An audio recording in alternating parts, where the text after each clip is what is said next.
Hello everyone, welcome to Horror Stories. Story 1. I have a very scary story to tell you. I was out of work and was desperate for cash when I looked on Craigslist under gigs a few years back. I responded to several ads ranging from painting to helping people move and cleaning. On a Sunday morning, somebody called me and told me they had some work.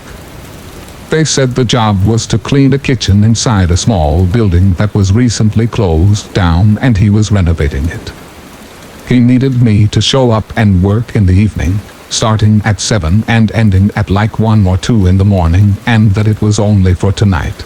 But he'd pay me cash $200. That sounded great to me, and I had no problem with these hours as my last job was a graveyard shift anyways. So the man I was talking to gave me the address, and I told him I'd be there on time at 7 o'clock. He sounded like a normal, nice guy. I showed up a little before 7 and approached the building. This building was amongst many others downtown but looked eerily lonely in the way that it had no windows and no lights were working outside in front of it. I thought it might be a bar that was closed down or something. I knocked on the big wooden door. I heard noise coming from inside and eventually a man opened up. He was tall. He had a goatee and looked to be in his 50s. He greeted me with a smile and asked me to come on in. There was a single lamp lighting the room we were in, and it indeed looked like an old bar. The room wrapped around another smaller room in the center of it. It looked as if he was painting the walls and working to fix the top of the bar, which was rotting old wood. He showed me to the center room, which was the kitchen. The kitchen was very dirty. Old glasses and dishes were laying around. The oven was pulled from the wall, showing a rotting drywall behind it. Sawdust and dirt was all over everything. He told me I was to clean this kitchen and to get as much done as possible before 2 a.m. I told him I'd work my ass off, and he pointed out some cleaning products sitting on the ground by the wall with some rags to scrub with. I asked if he had any gloves, and he said no, but that the sink in the corner still worked and I could clean my hands when I wanted with that. That sucked, and I was a bit hesitant to clean some of the stuff in here without gloves, but I remembered that $200 he promised, and I moved past my disappointment. He told me while I was cleaning he was going to be working outside at the bar. I asked where I should begin, and he said scrubbing the baseboards around the room. I told him okay, and he walked out. Fast forwarding. I had been cleaning for about 2 hours, making a bit of progress, and I was getting very thirsty. I told myself I would finish this, then that before exiting the room to ask if there was anything I could drink. I kicked myself for not thinking to bring a water bottle. After finishing my goal, I stood up and I realized I had not heard him working outside the room at all. I hadn't heard anything, as a matter of fact. I walked to the door and opened it. To darkness. Complete pitch black.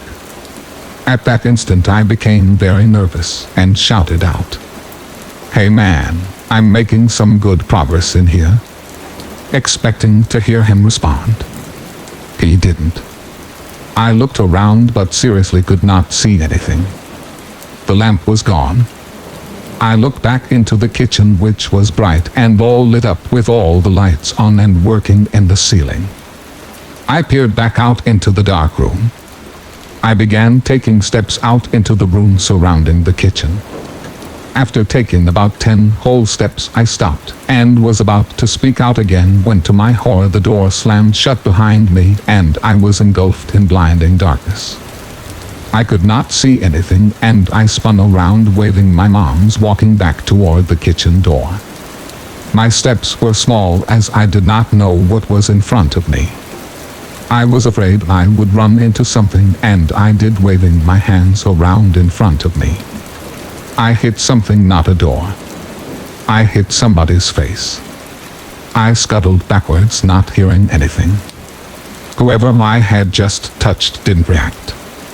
I backed up until I hit the back wall and I realized I must have been close to the entrance door to the building. I turned and I felt around for the doorknob. Luck was on my side as I quickly found it and pulled the door open.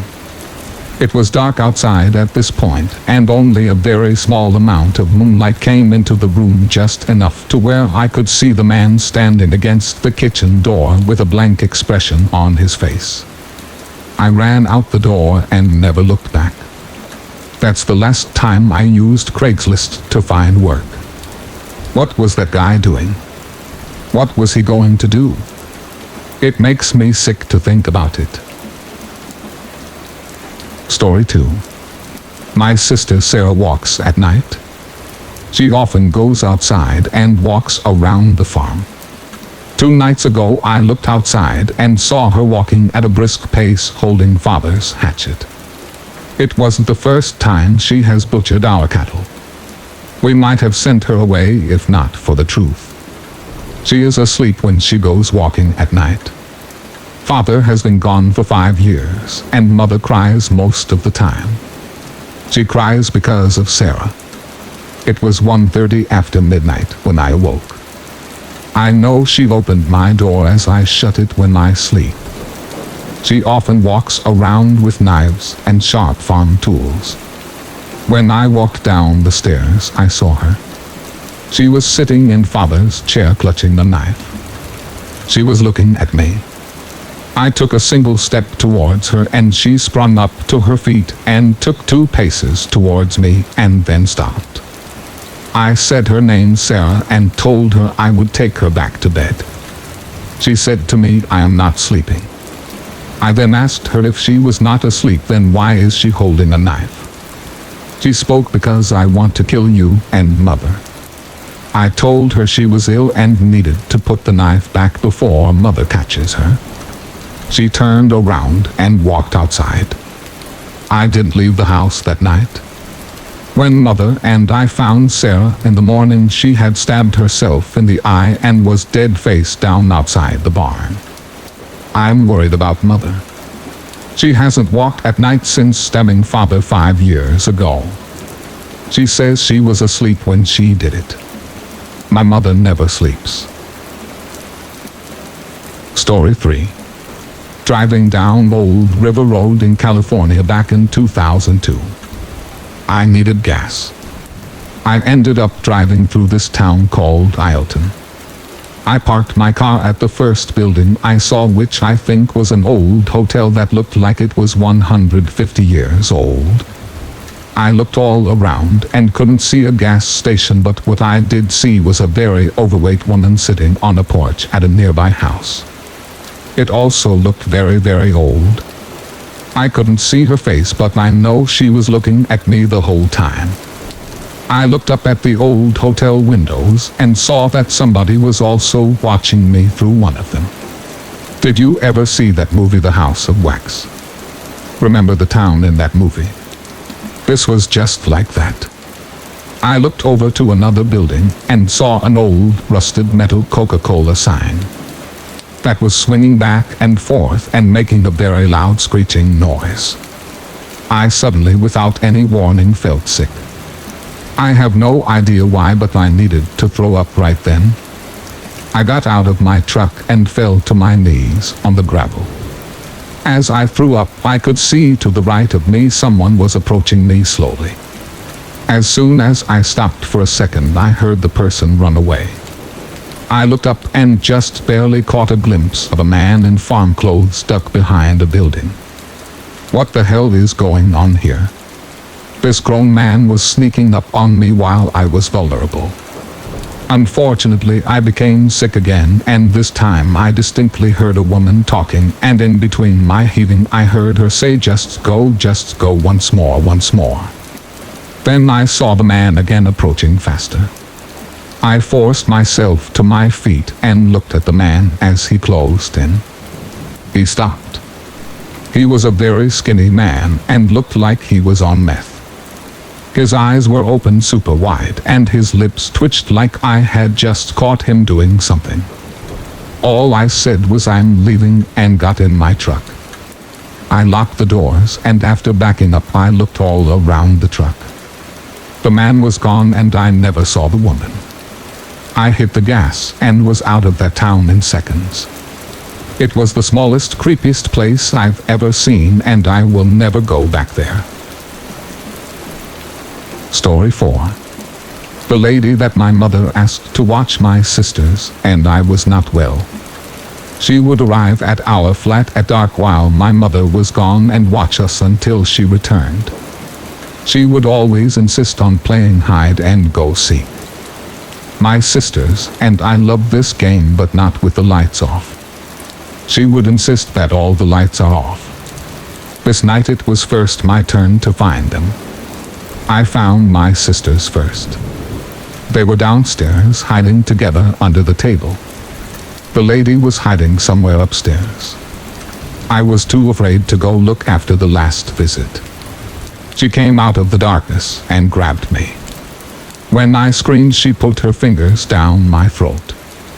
Me and my sisters waited in the library until Mother returned. She was very upset with the lady. She could not find her either. Mother decided that she had gone, but I was afraid she was still here. As I lay in bed, I began to fall asleep, but then I opened my eyes and she was there standing at the edge of my bed. As I screamed, she put her fingers down my throat and my eyes poured tears. Story 5. I don't know the name of the town, but it was somewhere in the last 30 miles or so of Interstate 16. If you've ever been on that road, you know that there's maybe 3 exits in the 165 miles that actually have any sort of civilization on them. So we were on a road trip and one of the girls with us had to go to the bathroom really bad. So we stopped at the next exit, and at the end of the off-ramp was a sign that simply said gas 1 mile. So we turned that way, and for the entire mile it was just trees with the occasional single-wide trailer. Then we got to the gas station, which looked like something out of a horror movie. The pumps were old and rusty. There were only 2 of them, and the building was just a tiny gray building. We walked in there, and the floor sagged as you walked. We walked back to where the bathroom was, and it was a single-person bathroom, so the girl went first, and then her boyfriend. When he went, he came out and simply said, "We need to leave." When we got in the car, he told us the entire toilet fell through the floor on one side and got stuck at a 45-degree angle through the floor because the floor was so rotten. At that moment he looked up, and in the window there was a man staring into his eyes. We got out of there in a hurry, and we were pretty sure that if we stayed any longer we would have encountered some very bad people. Story 6. Again. Those were the words I heard Daddy saying while looking down at one of the chickens. It was completely ripped open. Blood was everywhere. This had been the 4th chicken this week. I was just a boy at the time, but I remember Daddy shouting out that he would gut the beast that was eating our chickens. Daddy unraveled some wire and emptied out some cans of beans. He wired the cans around the perimeter of the coop. The beast would come, and when it hit the wire the cans would sound. True to his plan, late that night we heard the sound of the cans falling and clanking. The beast was outside. Daddy took the rifle and threw on his boots and ran out there to face whatever beast was slaughtering those chickens. I watched from the window as I saw Daddy run out through the field and then stop dead. I ran outside to see what it was. When I approached, I looked at him. His mouth was open with one lip curled in to create a face of disgust. It was no beast. It was a man. A skin and bones man with long hair and a beard. Not wearing clothes. He was hunched over a chicken. He was holding the mutilated bird above his head and letting the blood drain into his mouth. I had never seen something so terrifying. Not even 30 years later, as I write this, Daddy lifted the rifle and yelled, "You need to leave." I don't know if it was on purpose, but Daddy shot the gun and almost hit the man. The man quickly got up and looked at my daddy. A bloody smile he gave and then ran away. He never came back, but I wonder why was he eating the chickens? Maybe some sort of satanic ritual. Maybe he was ill, or maybe he just liked the taste of blood. Story 7. The group of friends I had in my 20s really liked to go to the casino a lot. They got me into gambling, and the 5 of us all went every weekend for months. To get to the casino, we took this desolate old dirt road. The drive was about an hour from our hometown. One night on the way back, we passed through this incredibly small town that we always drive through, and for some reason we thought it would be cool to stop at the bar there and have some drinks. This town was so small. I'm talking 5 buildings maximum and small old houses tucked behind trees in the back of the buildings. The open sign was lit, and we walked into the bar. There was an old man sitting at the end of the bar drunk and a bartender, and that was it. We ordered some beers and sat down at a small metal table in the corner of the room. After some time passed, we were drunk and didn't see any reason to leave. We kept drinking, and somehow hours later, I found myself walking outside by myself. I started walking down a dark street with the small houses and was struggling to stay on my feet. I was so drunk that I didn't even realize that I was alone, and I was in this dark, creepy, unfamiliar town. I came across this guy standing on a lawn. He was right out of the movies, totally creepy, just standing there watching me as I passed. He stopped me and said something along the lines of "had too much."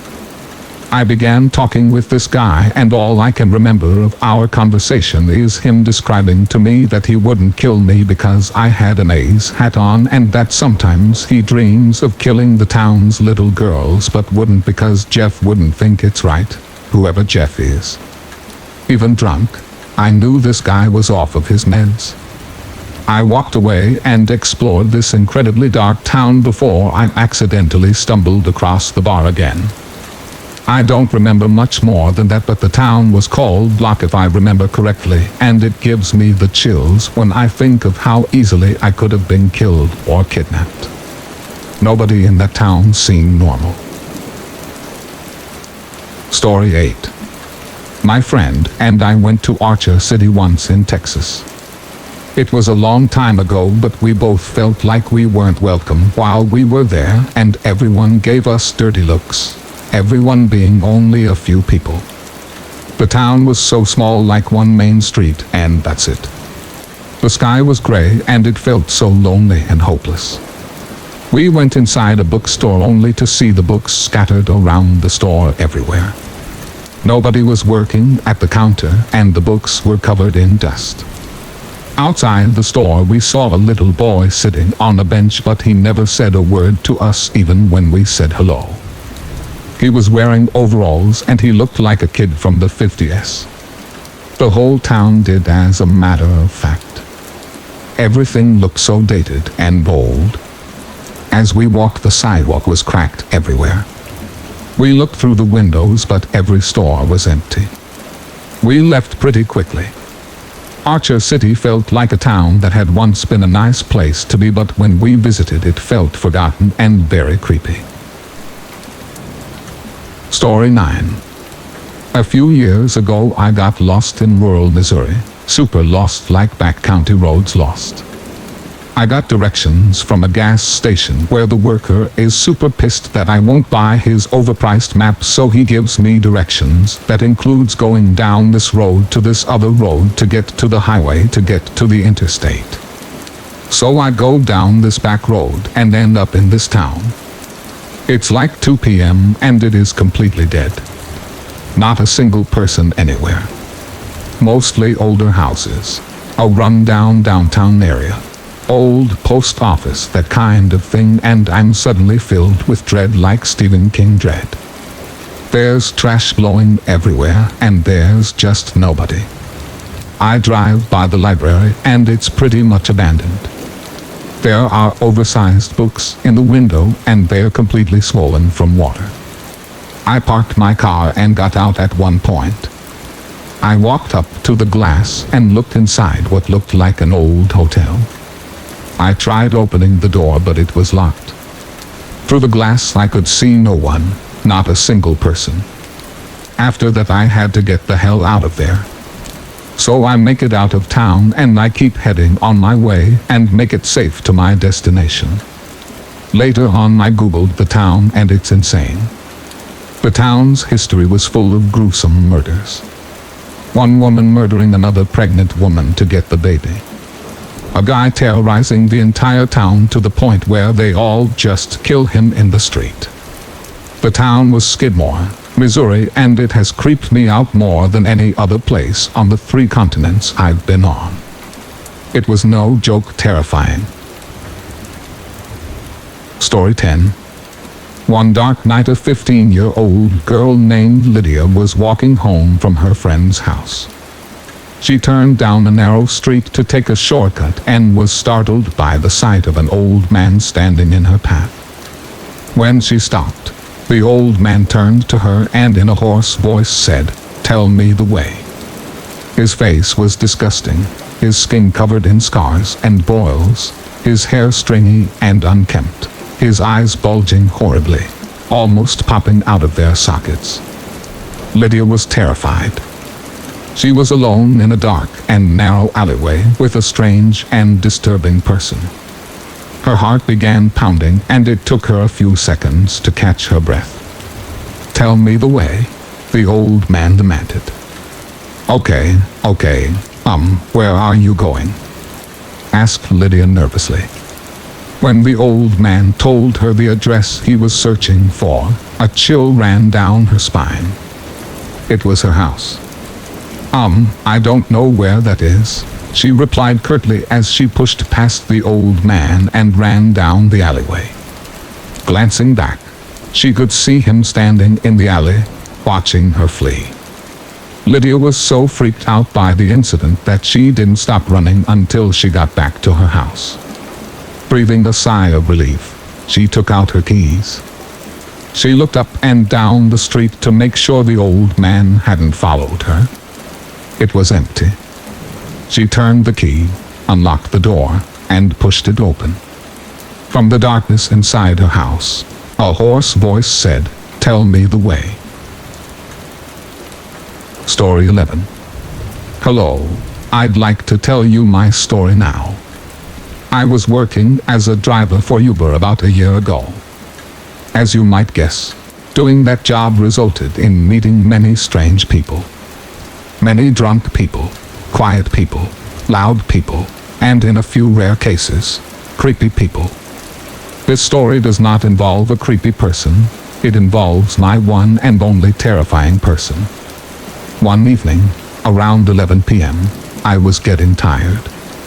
I had worked for several hours, and I had decided to pick up one more person and then call it a night and go home. This last person's pickup location was in a very bad, creepy neighborhood. I had dropped off another group of people here about a week before this night. I pulled up to the house set as the pickup location and immediately noticed it looked run down and vacant. It didn't look like somebody should or could be living in it.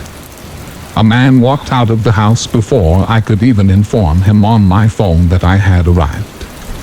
He looked normal, which was a huge relief. He got in the back and said hello and thanked me for picking him up. I asked where he needed to go, and he didn't give me the address like I'm used to. He instead told me to head down the street and make a right. I didn't think anything of this. After following his instructions, he told me to get on the freeway and go about 15 miles and then get off on Lincoln Boulevard. I was happy to hear this as it wasn't too far from where I lived, and this being my last ride for the night, I didn't want to drive a huge distance back to my house. After getting off on Lincoln, he told me to drive about 4 miles up and then make a right-hand turn. After he gave these directions, I started feeling a bit uneasy. After driving those 4 miles and making that right, he told me to make a left on Jefferson a mile up the street. Upon hearing these instructions, I felt more nervous. He was giving me directions into my neighborhood. I followed instruction and made the left. I'm asked what next after this, and he didn't say anything for a few moments. I looked in the rear view mirror and my heart sank. He was staring at me with big wide eyes. I repeated myself and he finally replied with go about another mile and then make a left on Patterson. I can't tell you the level of fear I had reached after hearing that.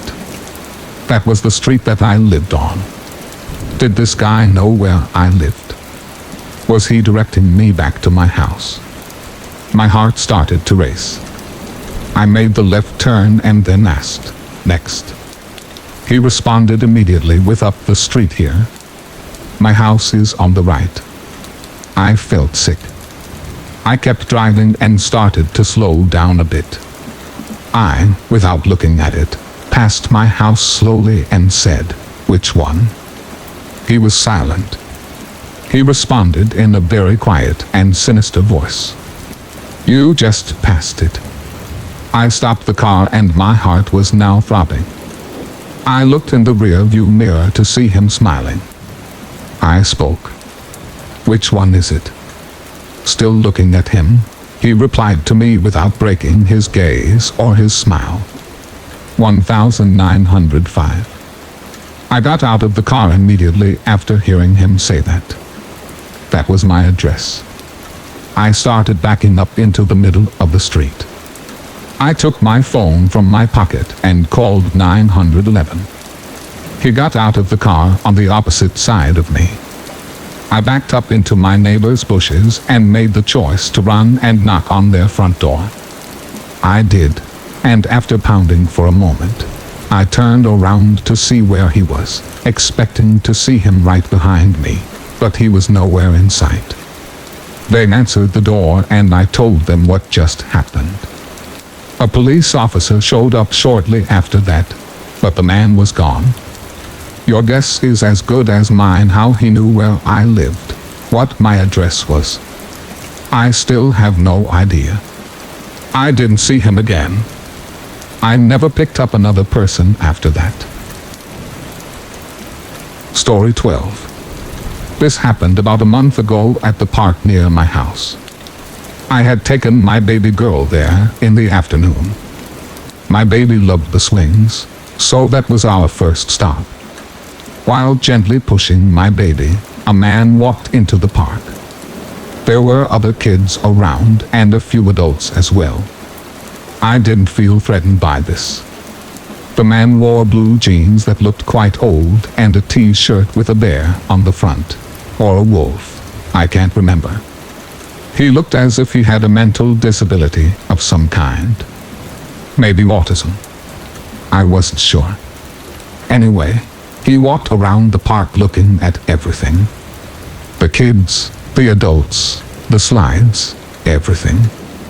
I went from feeling completely safe to completely unsafe when he spotted me and my baby girl. He started clapping his hands and laughing as if he was very happy to see us and ran. And I mean literally ran over to us and stopped right outside the sand pit in which we and the swings were centered in. He laughed and smiled. He was staring at my baby. I said hello while forcing a smile. He ignored this and said, "Do you think she would let me hold her?" I responded with, "No, she doesn't like people too much." A complete lie. I took her out of the swing and said, "We'll be on our way now, have fun."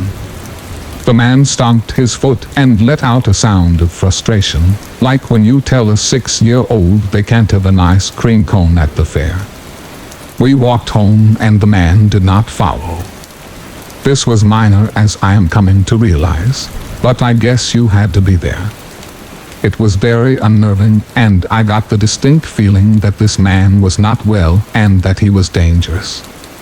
Who knows what he would have done if I actually let him hold my baby. Story 13.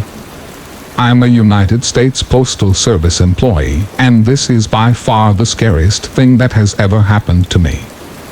A co-worker called in one day and said he couldn't make it to work for some reason.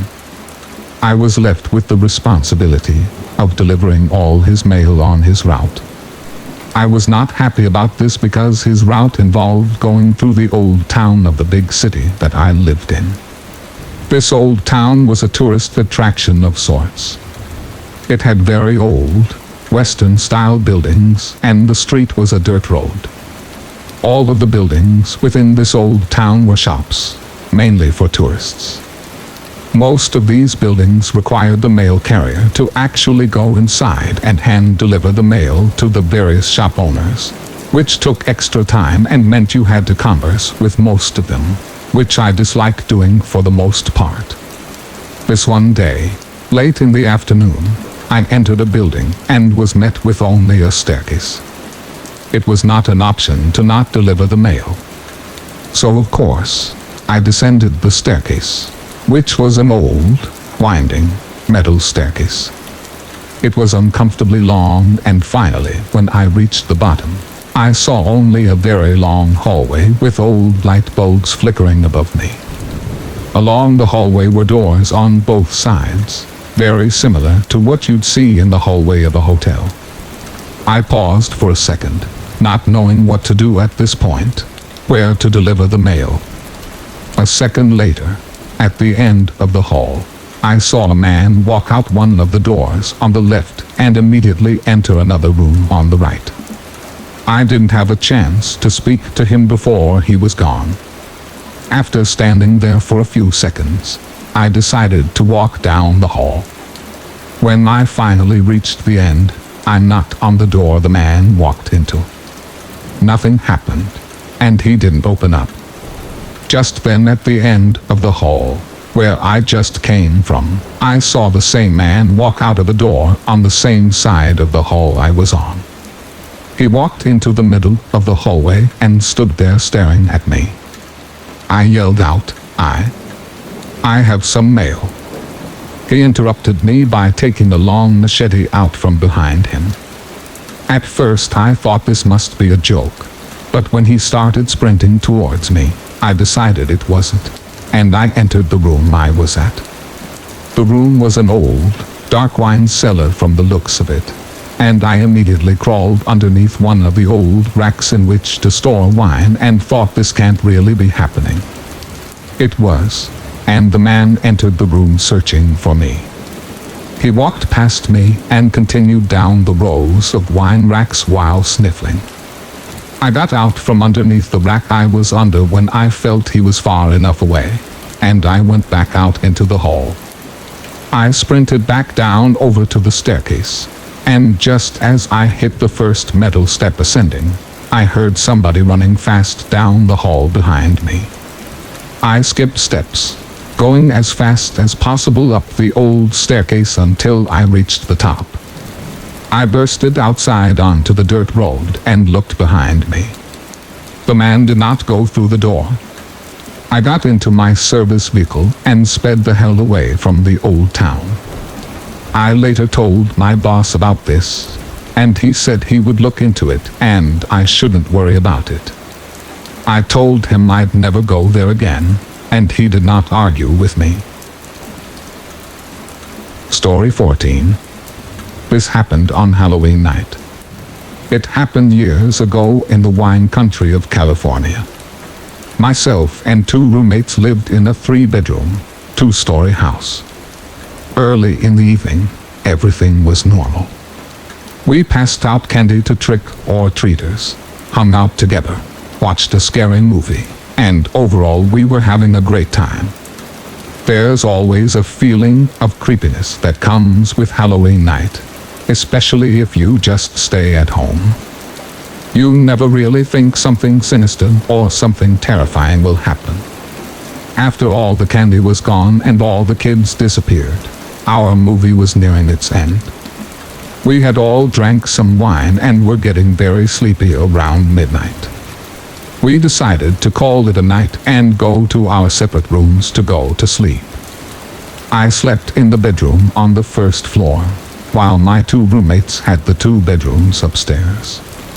At about 1 a.m., I awoke to a noise, accompanied by a feeling, a very bad feeling. I got out of bed and stood in my dark bedroom listening for the noise that awoke me to continue. For a moment I thought maybe there was no noise, and that maybe I had dreamed it and had gotten out of bed for no reason. It took a few moments, but then I heard a muffled scream coming from upstairs. I heard scuffling and commotion coming from up there. I was very scared and decided I had to go see what was happening. Although in a situation like this in reality, selfishness takes over and you really just want to hide or escape and be safe. I opened my bedroom door and took 3 steps out of my room.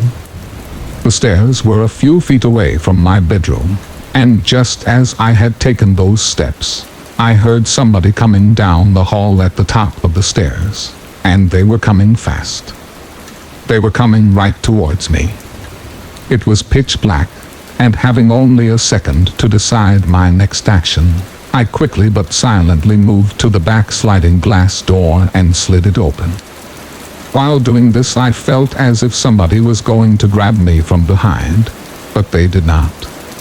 I tiptoed backwards into the bushes in my backyard while staring at the back door, expecting somebody to walk out at any moment and see me, but nobody did.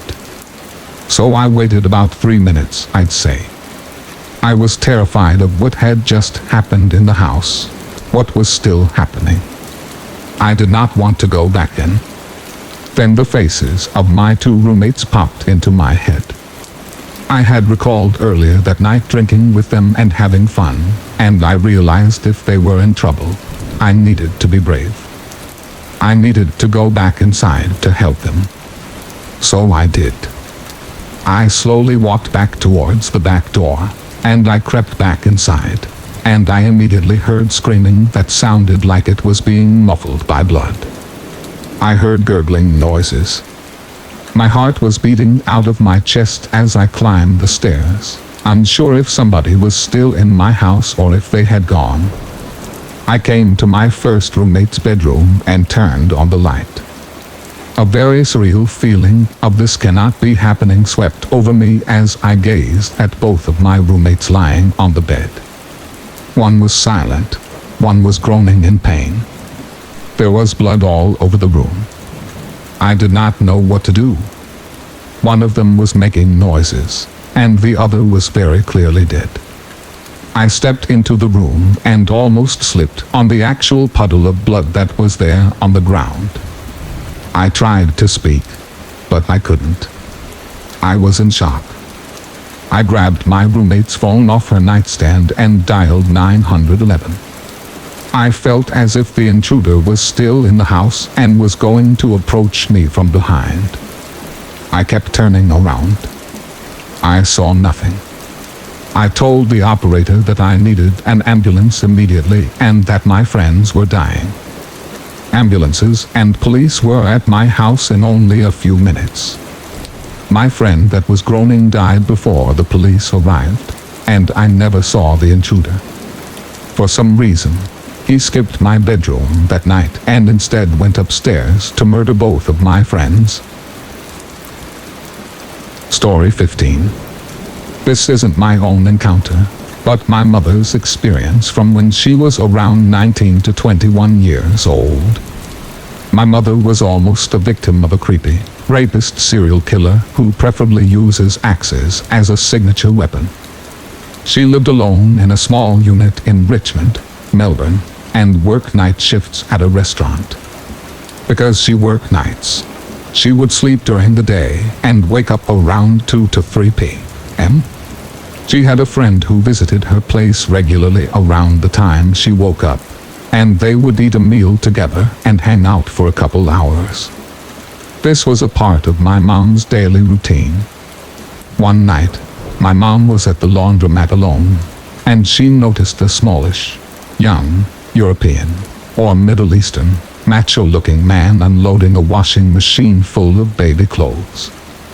Like, a huge amount of baby clothes. To my mom, the whole scene looked out of place.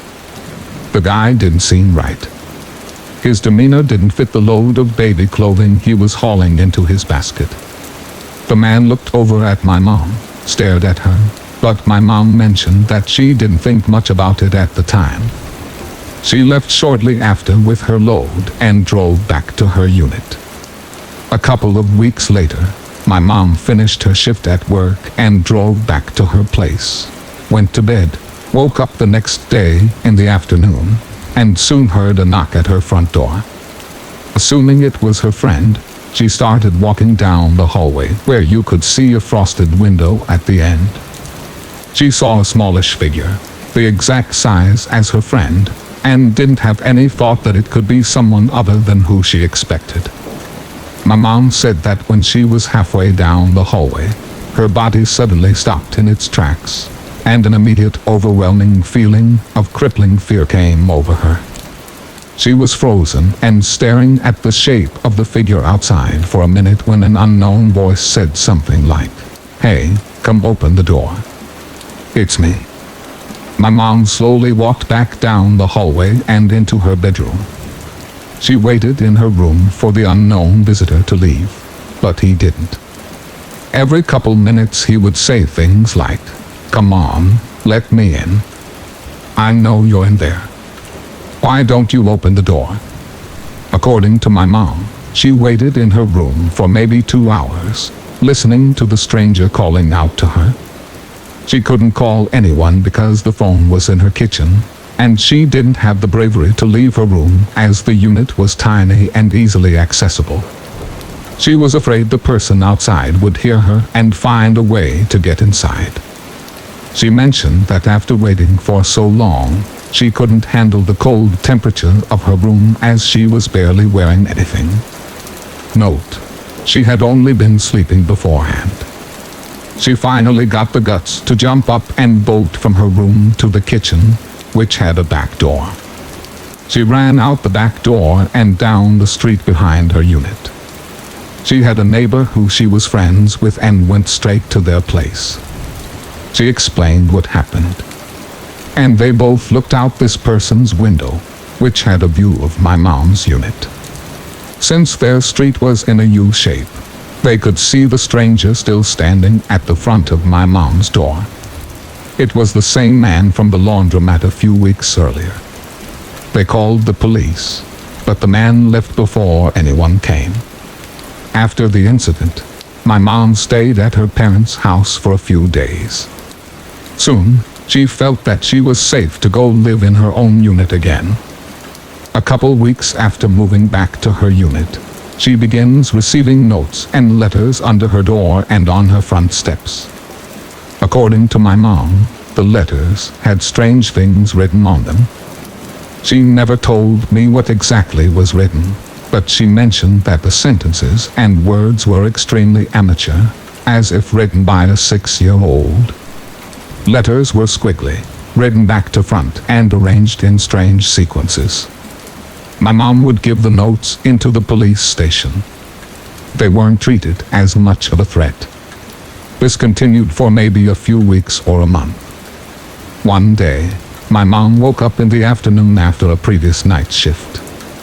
It was just another regular day, but she felt that she needed to go and spend a night at her parents' house. She left, spent the night, and got a call the next day to find that the strange man from the first incident had returned to her unit. Around the same time she left, made his way to the back of her unit with an axe and immediately started axing down her back door like a madman. He was seen by a neighbor who called the police. However, the man left before the police came.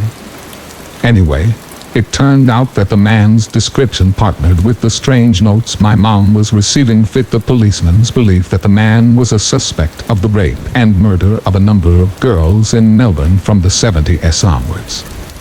He wasn't caught, and I don't know if he ever was. He's most likely still out there. Story 16. This story is 100% real. It is about an experience I had going on the deep web.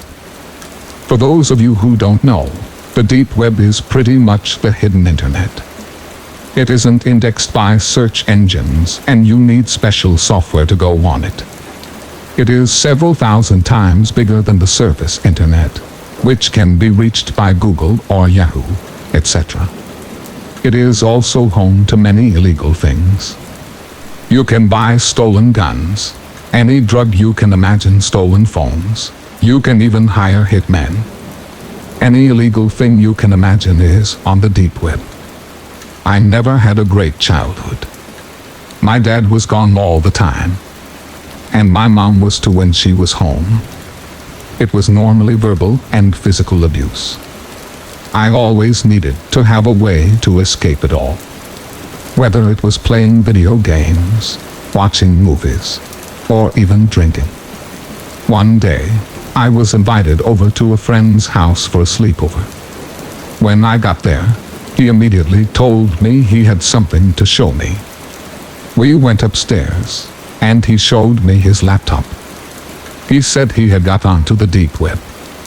We stayed up late that night browsing through all the interesting things on it. He showed me how to use it, and I took some notes. The next day, I decided to try it out for myself. I downloaded the software, and I was good to go. When on the deep web, there is a page full of links. In order to go to sites, you keep clicking on the new links that pop up. At first, it was very boring, tons of dead websites, or disgusting ones, filled with videos of real people being killed. Eventually, I found a forum. I can't remember what it was about, but I asked how to get to any interesting sites that were not illegal. One guy sent me a link, and said it was a site that contained leaked government documents. I thought that was interesting, so I clicked on it. When I pulled up the page, I was pretty shocked. It was a bunch of videos of people being tortured, raped, murdered in the most horrible of ways. I have a pretty strong stomach, so I was ready to ignore it and just exit. But I realized that all the videos were playing at once. When I moved the mouse over one, there was no bar that let you pause or stop it. That's when it hit me. These were all thousands of live streams. I clicked on one that said, "Homeless man kidnapped in my basement." In it, a man was tied to a chair, covered in blood. To his left was a table, and on it was a whole bunch of tools, like axes, knives, drills, hammers, etc. There was a hooded man standing by it. On the right of the live stream, there was a chat box, and people were requesting the hooded man to do various things, like cut off the homeless man's hand, rip out his hair, and nasty things like that. Eventually, one man in the chat box said that he would pay several Bitcoin for the hooded man to gouge out the homeless man's eyes. The hooded man agreed, and grabbed what looked like a fork off the table, and began to walk over to the homeless man. I quickly closed the live stream, but I could still hear it. I tried to leave the site, but it was frozen, and I could only hear the horrible sounds coming from the stream. A few seconds later, the sound stopped, and a chat box appeared in the screen. I couldn't exit it out, but then, in the box, somebody typed in, "Hello, how did you like the site?" I paused for a moment, not sure if it was some kind of automated message. But then, he typed again, "Are you going to answer?" I stayed frozen in place, but eventually typed in, "Who is this?" The guy explained that he was the owner of this site, and that he liked to greet first-time users whenever he could. I got a disgusted look on my face, and this is where things got really scary. In the chat box, the man typed, "It's rude to make faces, Jake." My eyes got wide, and I noticed my webcam was on, when I always keep it off. Also, how did this man know my name? I covered up the webcam with a sticky note, and typed, "How do you know my name? I'm calling the police." There was a brief pause, and then, horrifyingly, a whole bunch of data was posted in the box. I looked at it, and realized what it was. It was everything about me. My full name, email, address, my age. It even had all my parents' info, as well. I panicked, and shut off my computer, and I hoped that it would be the end of that. I did a complete wipe of all my computer's data, and went to get a drink. I was under a lot of stress. That night, my mom said she wouldn't be home. She didn't say where she was, but at this point in my life, I didn't care. My dad, of course, was nowhere to be seen. I couldn't sleep, so I stayed up watching the movie. I ended up falling asleep on the couch. I don't know why, but at about 2:30 in the morning, I woke up.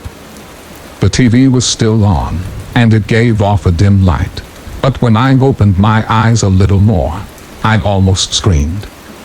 There was a man, standing just a few feet away from me, with a mask on. I flew off the couch, and darted for the door. I heard heavy footsteps coming after me. I flung open the door, and ran outside, screaming as loud as I could, trying to get someone's attention. I looked behind me, and saw the man. He was running, and he was faster than me. I screamed louder, and noticed I had tears running down my face.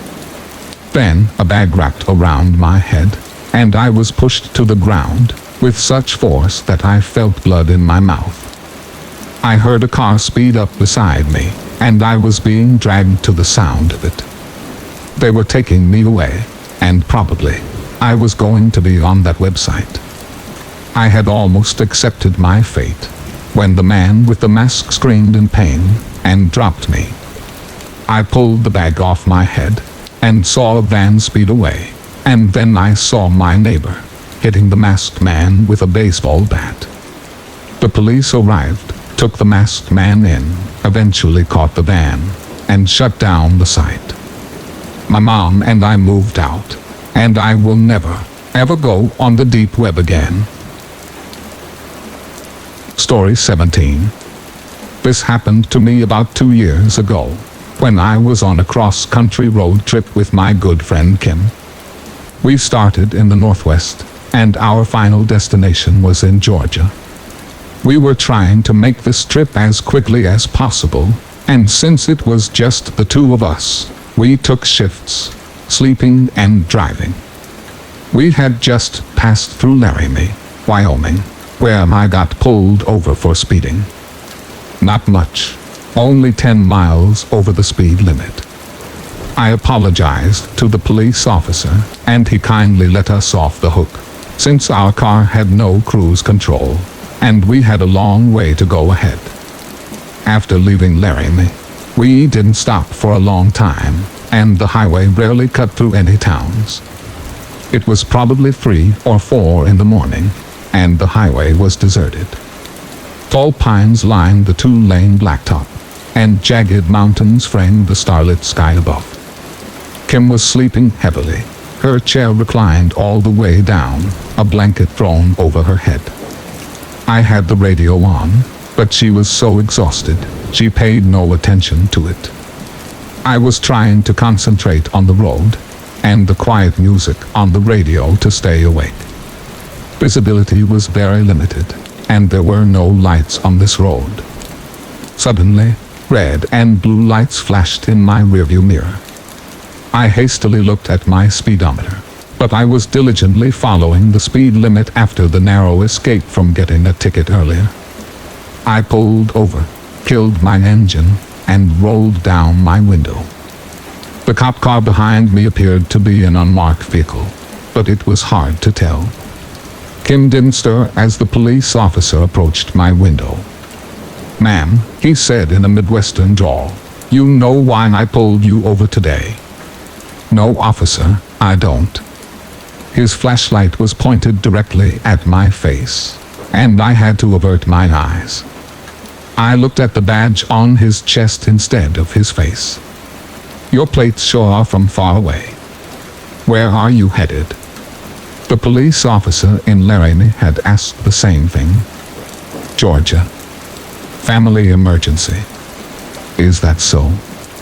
"Well, miss, you aren't in any shape to make it to Georgia from Nebraska." "No, sirree." I frowned. Was my car breaking down? Tail lights out.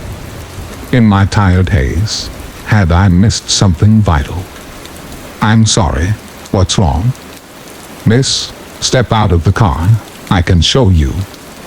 He gestured with his flashlight, and the beam slanted across Kim's blanket-shrouded face. She yawned. "What's going on?" The police officer abruptly turned, walked away, and got into his car. He flipped a U-turn and sped off in the opposite direction down the highway. Kim and I stared at each other for a moment before I started the car, rolled up the window, and sped off, with no regard for the speed limit this time. Story 18. While everyone was getting drunk and laid, I was at my parents' house suburban home, studying for the MCATs. My parents spent their whole lives working high-paying jobs, and as a result, were able to afford a 3-story mansion and fill it with lavish art deco and furniture. Recently, my father decided to even buy a $15,000 grand piano, just because it looked cool. I had moved out of state 5 years before and had to stay in this scarcely furnished guest room on the 3rd floor at the end of the hallway. It was 7 p.m., and the sun was beginning to set. My parents were attending the annual Rotary Club auction and soon headed out. I resorted back to my books and continued studying. I just finished reading the chapter about nucleus mitosis and glanced at the digital clock by the bed. It was 9 p.m., and it was pitch black outside and everywhere else in the house. I rolled my chair over to the door and glanced down the hallway. It was too dark to see anything. Realizing I had been studying for the past 6 hours, I decided to call it a night and collapsed on the bed. I looked at the clock and saw that it was only 10 p.m. My parents are probably home, I thought to myself. I fell asleep again. I was awoken soon after to another sound. This time, however, it was Mozart's Lacrimosa playing from the grand piano downstairs. Is my dad seriously practicing right now? I thought. I had to admit though, he was playing very well. I pulled the blanket over my head and tried to fall back asleep. But something was wrong. No one played piano in my family. My dad just bought the piano to piss my mom off. The piano continued to play. I had a sudden urge to go check downstairs and see what's going on, but realizing I was frozen with fear kept me from doing so. Instead, I reached for the home phone and called my dad's cell phone. He answered. "Hello, Dad. What's up? Where are you guys?" "We're on the ferry right now." The piano playing came to an abrupt stop. I remained silent. My heart was skipping beats. "Ryan." My voice was shaking. "Yeah, Dad." "Who's on the other line?" The piano stool screeched against the marble floor. "Dad, there's someone in the house." I heard something heavy sprint up the stairs and down the hallway. I jumped off the bed and slammed the door to my room and pushed my body up against it. My dad's voice was yelling over the phone, demanding me to hang up and call the police. I felt something slam against the door from the outside, and I heard heavy breathing. After about 10 seconds, everything was silent. From the other side of the door, I heard a man's voice calmly say something that sent chills down my neck. My wife was a doctor once. She never had time. She never had time for me. The footsteps slowly walked away from my door and I heard the front door shut. I was scared stiff and decided not to move from my spot against the door. It felt like hours before my parents and the police showed up. The police fully searched the house and discovered that the downstairs piano door had had its locks removed and were lying outside the door, severely rusted from years of exposure from the elements. The next day, I traded in my medical books and changed my major to civil engineering. Story 19. During my freshman and sophomore years of college, I was extremely awkward. I had just come out as gay. I didn't have any friends and I was just generally kind of a big wad of social anxiety. Given that I didn't have any social skills to make new friends, it's not surprising that I literally had no dating experience. Miraculously, over the course of the summer after sophomore year, I just sort of grew out of the worst of my awkwardness. I lost some weight, had a lot more confidence in myself, and my self-esteem was a lot higher. I came back to school in August, and by October, I had a decent amount of genuine friends and had gotten a lot more involved on campus. With my newfound confidence, I decided I'd finally download Grindr and see what it was like. Now, for anyone who doesn't know, Grindr is a gay dating app that is primarily used for finding sex hookups. Despite my recent improvements on the social arena, I was still extremely naive and inexperienced when it came to dating and sex. I set up my Grindr profile with a nice picture of myself and a very brief bio. I got a lot of messages very quickly after my picture being approved. One guy who messaged me had a display name of Dad4Young, which should have been my first red flag, but I was oblivious. I should note that I also look really young for my age. At the time, I was 21, but I was regularly asked by campus staff which middle school or high school I was visiting from.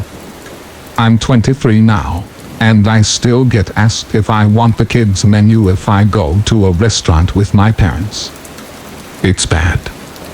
So, Dad4Young sends me a message that just says, "What's up?" And I reply without looking at his profile first. I then look at his profile and notice that he's 54. His only profile text says, "The younger, the better." And his only picture was a zoomed-in blurry picture of his hairy chest. So, I was not very much interested. But given my experience, I thought ignoring him would be horribly rude. So, I kept replying. I don't really remember what we talked about in the first 10 messages we exchanged, but I do remember telling him that I was very cute. I know I told him that I was a student, but I never mentioned which college I went to. It's important to note that I went to a college in a major city, and there's also a bunch of different colleges all within a 5-mile radius of each other, and a few more within 10 miles of those. Sort of like Tinder, Grindr works based off your location, but much more precisely. If you're less than a mile or two away from someone who's online, it will display their feet in distance. I noticed that Dad4Young's profile said he was 25 miles away, which I thought was kind of far. He started getting more sexual in his chats, and asked if I wanted to meet up. I felt bad flat out denying him since he'd been so polite. I told him I didn't want to meet up with him that day, but that we could keep chatting if he wanted. I figured that was that. and when I checked 20 minutes later it said he was offline. Nope. About 30 minutes later, I got another message from him. Hey, I got a wild hair, and thought I'd have a nice drive out to Canterbury campus. I had not told him the name of my college, nor had I told him the part of town I was in. I looked at his profile, and now it said he was 3 miles away. I started freaking out a little, and didn't reply to his message in hopes that he would just leave me alone.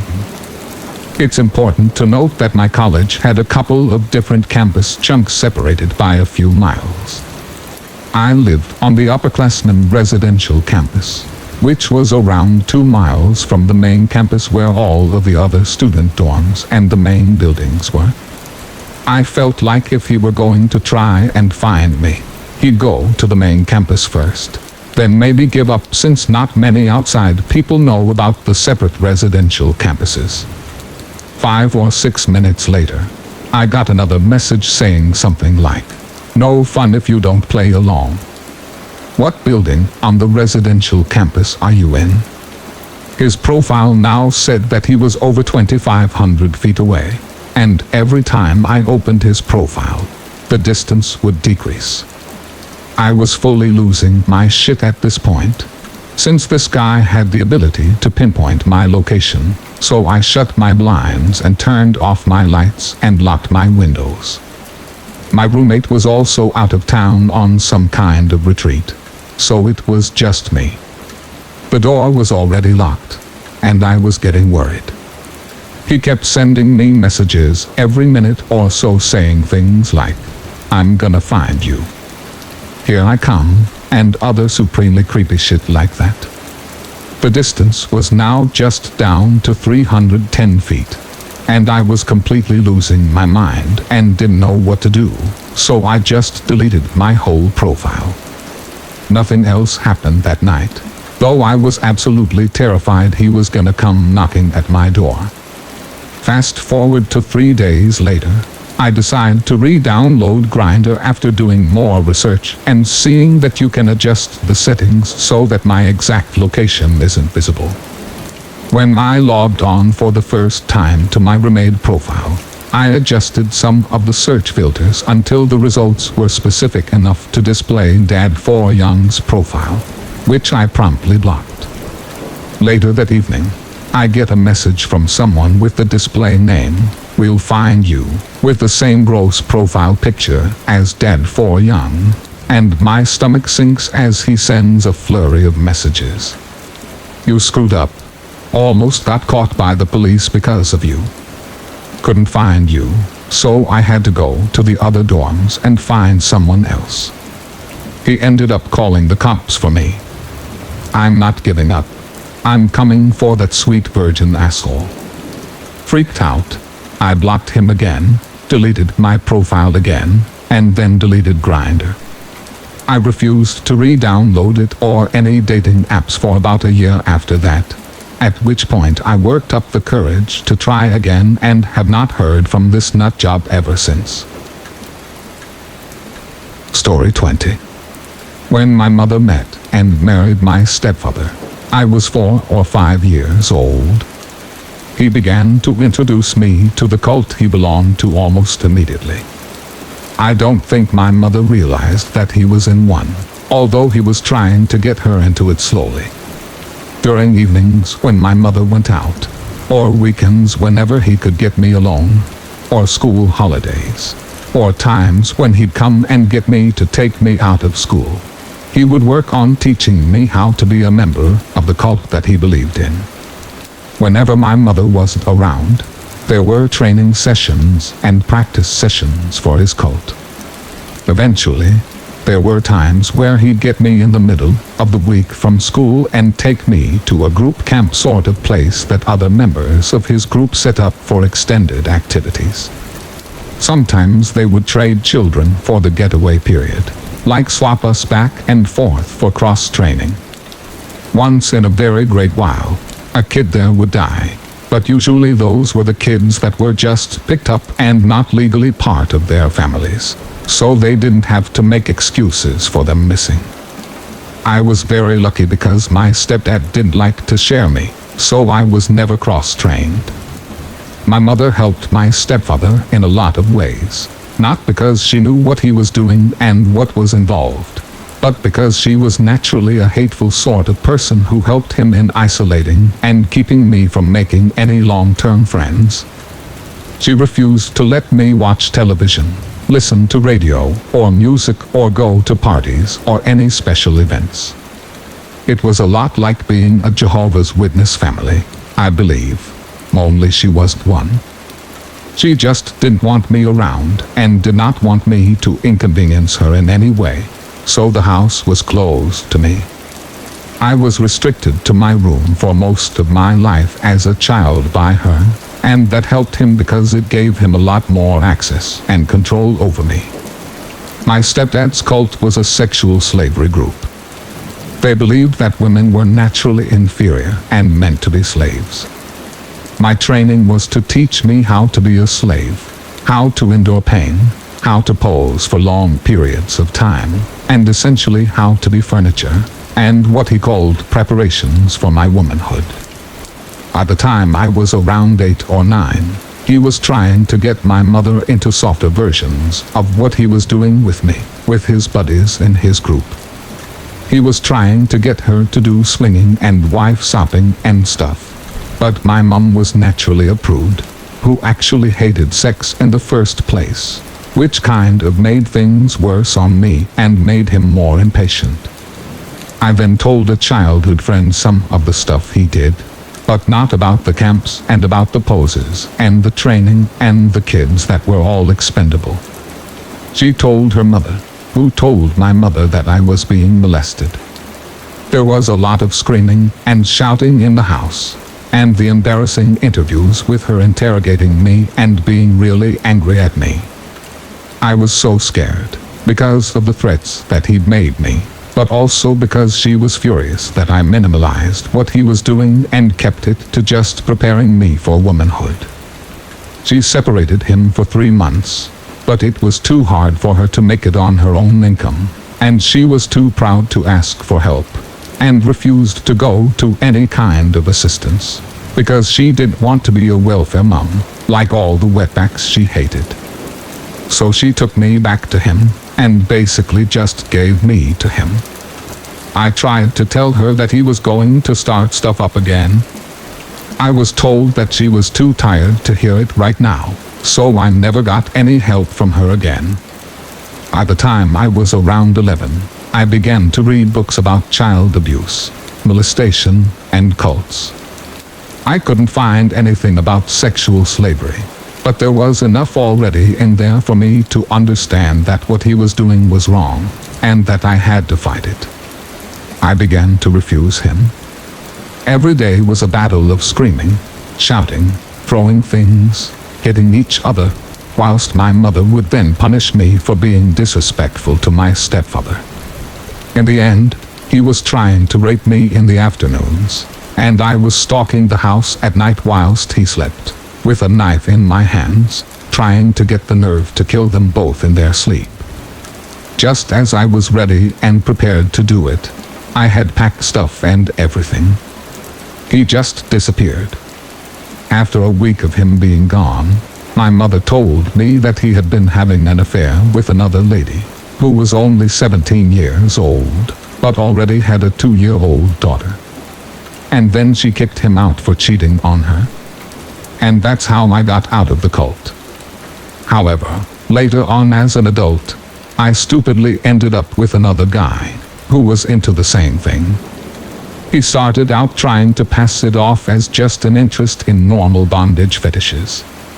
But in the end, I found out that he was with the same group of people, who were now apparently internationally spread out with private compounds and vacation places all over the map. It tore me up when I realized it. I called the police and changed the locks, and I found the boxes and photos of his private photo collection at the camps that he went to with other men, posing with women, tied up, cut up, unconscious, and beaten. So that was the second time I escaped from a kind of cult. And it's been 13 years now since I earned my freedom. Story 21. I've never known what to make of this. The high school I went to was a very religious private school. In the senior year, it was a tradition for the entire senior class to go on a religious retreat up into this remote resort in the mountains with a few of the teachers. The point of the retreat was to grow closer to each other and to also find God and perhaps experience spirituality. But in any case, they took our phones and forbade us from using any form of internet or communication with the outside world. Then they would make us go through a series of soul-bearing exercises and speeches and whatnot. Honestly, pretty cheesy stuff, not that exciting.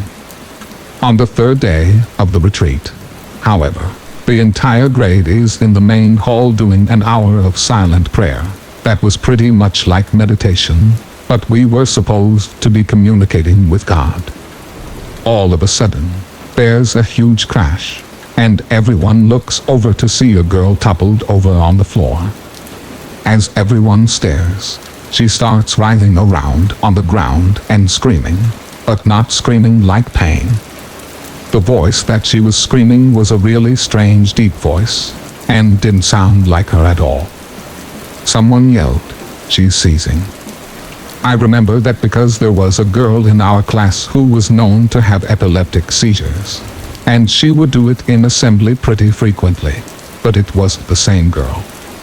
Then she stood up and started yelling in tongues. Her eyes were rolled up, and her head kept twitching back and forth. She started to run around the room, yelling in an unintelligible gibberish language, and every now and then she would run at the cross in the middle of the room, and then run back screaming and crying. At first, I honestly thought it was a dumb high school prank to freak everyone out, but if it was that, she took it way too far. The teachers tried to calm her down, but she just kept screaming in this weird language. She started pulling out some of her hair, and one of the teachers had to call an ambulance. But we knew that it would take them hours to arrive to get to this remote retreat. Another teacher tried to take her by the shoulders, and she dug her nails into his arms really hard and just kept screaming. It took several more minutes to calm her down. The teachers actually evacuated us from the room, and then she just went quiet. They took that girl away that night, though I don't know how or where they were kept, because we were in the cafeteria after all of that. She never came back to school after the retreat was over. I wasn't friends with her friends, so I don't know if they knew what really happened. She was probably expelled for what happened, but maybe not. If it was a prank, it went on for way too long, but it was damn convincing if it was. She didn't seem like the kind of girl who would ever be up for anything like that, which is what strikes me as well. None of the teachers were allowed to talk about it when we asked afterwards. I just hope that she was okay afterwards. Story 22. I used to date a guy called Norman back in high school. I'm 29 now and have a 9-year-old daughter, so this must have been at least 12 to 13 years ago roughly. I guess we were each other's first real love/relationship, and we even wore promise rings, which was a pretty big deal back then. We talked about getting married and what our life together would be like. Basically, things people say or do when they've been together for a year as teenagers. As things go, we began to argue and fell into a cycle of breaking up and getting back together. I was immature and stupid, and I ended up getting together with another guy during one of our breakup periods. It became a messy love triangle situation, and Norman and I finished for good after I chose this other guy. Not my proudest moment, but I was 17 and stupid. Fast forward a few years, I made a Facebook account, and out of curiosity one day, I looked up Norman. We added each other on Facebook, and I messaged him apologizing for what had happened between us. I was happily married by the time and had just had my daughter. Norman was a good sport about it, and we remained amicable friends via social media. I really only ever spoke to him to say happy birthday, or randomly comment on a status. Another few years go by, and Norman gets into a relationship with a woman called Marissa. I was happy to see him moving on. My marriage didn't work out, but I was happy with my life and raising my daughter by myself. During Christmas one year, I found an old Polaroid picture of Norman and I that we took during a cabin weekend that we had taken together whilst we were dating. I messaged him and recalled how much fun we'd had. He didn't reply, and this was before those scene stamps. I later found out that I was no longer on his friends list. A few months later, I got a message from Marissa. She basically said that I was a whore and a slut, and that she saw the message I had sent months ago. She told me to never ever contact him again, and that I needed to get over him. She went on to say how a charm bracelet he gave me was nothing compared to what he buys her, and that I was just a cheap shag he had during high school. She said the silver promise ring for bullshit, and that he had bought her a gorgeous golden engagement ring with several diamonds. Well then, I never responded. I got off Facebook not long after for a short period of time, before remaking an entirely new profile and adding only close friends and family. Over the next few years, I would get ads from people who I didn't know on my social media. I knew it was her because the first account that I mistakenly added began to send me abusive messages saying I was a loser and a slut and an attention-hungry whore who would never find true love. Afterwards, I never added anyone else I didn't know personally, so I don't know how she kept finding my other accounts. She tried to add me to Instagram, Twitter, and even somehow found out my phone number and tried to add me on WhatsApp. When Snapchat became a thing, I got an ad from a user who had one of my Facebook friends' names as their username and sent me snaps of whore and bitch in cursive handwriting on paper. I kept blocking her and maintaining no contact because honestly, there was nothing else I felt I could do. This year, I joined a dating app.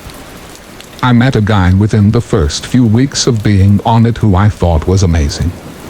His name was Nate, and he had a fair few pictures of himself. He was average looking, so it didn't raise any red flags with me that this suspiciously model-looking guy was trying to talk to me. He said he had an Android phone, so he couldn't FaceTime, but we would speak on the phone regularly. It was definitely a man's voice. We texted a lot over the next few weeks, and things seemed to be going well enough for a meetup. We scheduled a time and a place a week beforehand, and he asked me about past relationships. I didn't think too much of it when he asked me about my first real relationship. He seemed keen on details and asked me if I still had feelings for my ex. I reassured him that I didn't, but that I also didn't hate him because I was the one who messed up and he was actually a really good guy.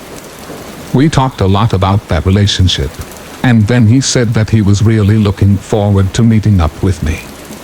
We had chosen to meet in an outdoor cafe because I didn't like the idea of meeting someone at my house without me actually knowing who this person was. I was so excited. It was my first online date in a long time. So imagine my confusion when I saw a woman spot me and smile and started walking over. I was too shocked to say anything when she sat down. And yes, it was Marissa. She looked so smart and said, "Hey, babe," and just kept on smiling and confessed that it had all been her. At that point, I honestly just wanted to know why. What did I ever do to this chick to get all these reactions from her, and for her to actually invest her time in doing all of this for me? Basically, this is what she told me. Almost 6 years ago now, when she and Norman got together. He told her all about me and our first relationship. She went on to his friends list and saw me there, and then went through all my pictures and posts trying to see what he saw in me. Then when I messaged him, she confronted him over why I had any pictures of me and him still, and why he needed to have me on Facebook. So he deleted me and promised to never speak to me again.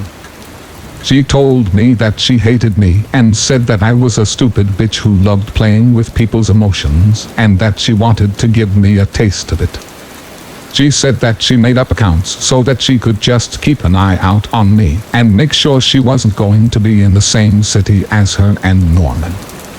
She would walk by places I'd say I'd like to go to make sure I wasn't meeting up with Norman in secret. She knew where I worked through my LinkedIn, and she said the guy who I spoke to on the phone as Nate was her friend who was in on it and wanted to see me go down. She said she had originally planned to make me fall in love with Nate and then cheat on me. But she couldn't stand to wait so long. The most disturbing part, however, was when she came to my daughter. The woman had actually become extremely fixated on her, and she was convinced that she shared some of Norman's features, and became obsessed, thinking that I had a kid with him who I'd kept secret. She told me not to even think about suddenly revealing it to him in some ploy to get him back, because she would be the only one to give him a baby. I was beyond horrified. It's not very exciting at all, but all I remember was getting up from the table and telling her to never contact me again. I got in my car and just sat there in silence for a bit. The first thing I did was call my daughter's school and alert the front desk of a possible situation where someone who was neither I nor her father would try and pick her up. I called my brother afterwards and told him what happened. He urged me to call the police. I did, but ended up getting the whole spiel about how if I didn't have any documented proof about her saying these things, they couldn't help me. It's been 2 months. I haven't heard anything from her, and my brother thinks that maybe she got what she wanted by asserting herself as Norman's one and only, and now she would leave me alone. Still, I have massive paranoia when it comes to what I post on social media and where she might be looking next. I told my family and close friends about the situation and warned them not to add any strange profiles or people that they do not know. I told my neighbors about the situation and showed them a picture of her so that they could call the police if they saw anyone like that around the house. I wouldn't put it past her to know my address and start peeping in our windows or worse. Story 23. When I was 15, I moved to Utah. It was a smaller town just north of Salt Lake City and far enough west that the wind would carry the smell of the lake and the air would reek of spoiled sea. I got dumped halfway into sophomore year, which was terrible for an awkward kid in a new place, because in Utah, they began high school with sophomore year. So I was effectively a freshman twice. The only luck I had was a girl I met named Sarah, and we started dating right at the end of the school year. So we were able to spend the majority of summer together. Now, you might not know this about the Mormons, and I certainly hadn't. But in their church, they really like big families, something about spirits in heaven requiring bodies. So it wasn't uncommon for some of the more devout Mormon families to have 8, 9 or more kids. It really just meant outdoor freezers packed with hamburger helpers and houses with bigger kitchens. Sarah's family was pretty Mormon, and my family didn't practice much of any religion. So we just never discussed it. She had 6 sisters, 7, including herself, ranging from 6 years old to 18. I only met her mother once, and she was always pregnant. And I never spoke with her dad. I was a little too overwhelmed by meeting her family, and I avoided it. I probably would have figured it out by then. But I'd only lived in Utah for 6 months. And everything already seemed so weird to me. I remember a particular night I'd picked her up. She had a curfew that made it so that I had to park down the street so that she could sneak out. I wanted to jump over a small gully flanked by trees beside her house. But she refused, and we had to walk around, which meant passing her parents' window. I thought it was weird. But I just assumed she was worried that she might get her feet wet. It went like that for a couple of months. I would stop down the street, and I would wait while she walked besides the gully around her house and up the street to meet me. Sometimes I'd meet her at the end of the road. But I was always careful not to walk too far onto the lawn for fear I'd wake her parents. One night it was raining, and I didn't want her to walk alone through the dark in the rain. So I had planned on surprising her by meeting her by the back door through which he snuck out to save time and avoid walking by the window. I walked over to the trees and saw the gully. The water was a bit higher and moving quicker than normal because of the rain runoff. But I figured that I could make the jump. Man, was I wrong. My feet landed in the mud on the other side. But I sank immediately in the wet earth and splashed hard into the muck. The rush of cold water was a shock, and I reached up and grabbed the storm drain. But what I had grabbed and dislodged flowed down with me. The water wasn't very deep, maybe 2 or 3 feet. So I stuck my shoes in it, still holding what turned out to be a black garbage bag. I dropped it and started to crawl up, and my hand landed on another black garbage bag. I tried to crawl up, but they kept dislodging this slick viscous grime. It must have been the 3rd or 4th time I tried to find something to grip onto, when I accidentally tore one open. At first, I thought it was a rotten orange, black and decaying amongst a spoiled nest of old bones. But I could just make it out. Yellowed skin bloated on white bone. It was a skull, a baby. I let out a shout. I didn't know what else to do. It smelled awful, and I was suddenly afraid to be near it. Quickly I scrambled up through the mud and kicked myself up against a tree, my heart racing. Sarah was there. She was crying. She'd been waiting for me by the street and came over when she heard me shout. She must have always known. I never saw her again, and all of the girls were pulled out of school. The local news reports said that her father had decided he had enough kids and had been burying each newborn out by the gully. But they recovered 5 tiny bodies, or girls. I wonder if he had just been waiting for a son. Story 24. When I was 14, my best friend and I decided to use a Ouija board. We got into a dark room in my house and lit some candles and started the game. Another friend of ours knocked on our door when we tried to contact the spirits. We let her in and resumed. This third person kept mocking us as we tried to get the supernatural messages. When all of a sudden, she passed out. We thought she was joking.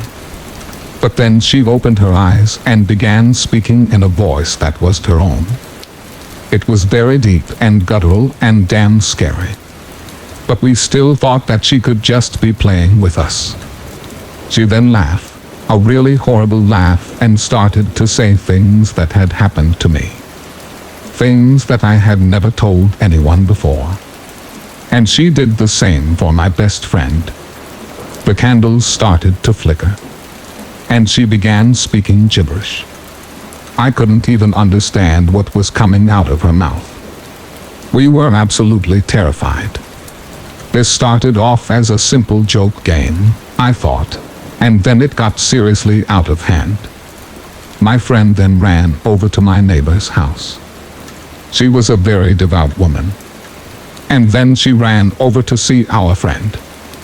She gasped and told us to bring her to her house. We grabbed onto her arm, and she fought us the whole way there, starting to scratch us and trying to get undressed. It was seriously freaking us out. When we got there, our neighbor locked herself in a room with a girl and told us to wait outside. I don't know what happened, but after a couple of hours, our friend and neighbor came out. She was very tired and didn't remember anything from the point that we were playing with the board. My neighbor told us to not play with what we cannot control. Not really sure what happened in that room, but I'm glad that my friend was okay. The bit that gets to me the most, though, is how she was saying all these things about me and my friend that she didn't know that no one knew. It terrifies me to this day. Thank you for listening, and I wish you good health. Don't forget to subscribe to the channel to support us. Thank you very much.